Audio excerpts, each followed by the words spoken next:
Chers frères et sœurs, l'heure est grave. Le temps est venu. Nous avions quitté le pays en 2015. Voilà aujourd'hui, le débat est encore là, où on veut toucher à notre constitution, où on veut changer notre constitution. J'ai dit non. Je demande à la population congolaise d'être éveillée et de dire non à ces changements constitutionnels. Nous avons besoin de la paix dans notre pays. Nous avons besoin de l'unité de notre pays. Aujourd'hui, nous avons ce que j'appelle le professeur de malheur. Au lieu d'utiliser leur intelligence pour le développement du pays, ils veulent utiliser leur intelligence pour la destruction de notre pays. Soyons prêts. L'article 64 est là pour nous protéger. Nous devons nous défendre corps et âme pour qu'on ne touche pas notre constitution. Ce n'est pas la constitution qui permet la mauvaise gouvernance qui est dans notre pays aujourd'hui. Ce n'est pas à cause de la constitution que nous n'avons plus de route. Nous avons la meilleure constitution du monde. Ce n'est pas à cause de la constitution que les fonctionnaires de l'État sont très mal payés. Ce n'est pas à cause de la constitution que les enfants à Kinshasa meurent de faim dans toute la République et dans les autres provinces. Ce n'est pas à cause de la Constitution qu'on ne donne pas de l'emploi à mes frères et sœurs congolais.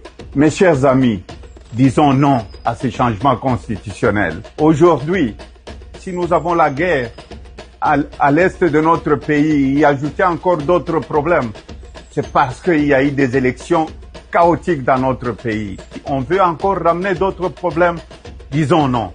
Et soyons prêts à défendre cette constitution. Les trains de vie de l'État aujourd'hui, nous dépensons beaucoup d'argent dans des futilités, dans des voyages inutiles.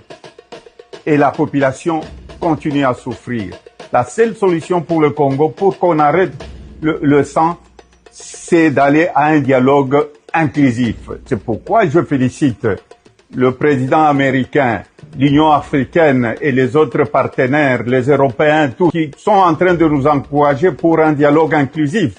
Je remercie le président Lorenzo. Il doit aller de l'avant. Mes chers frères et sœurs, nous n'accepterons jamais le changement de la Constitution.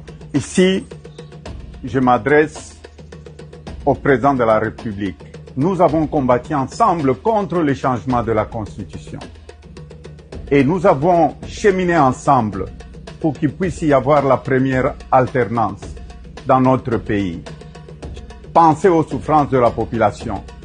Nous n'allons jamais accepter un changement de la Constitution. Surtout, si ça venait de vous, ce serait une trahison pour la population congolaise.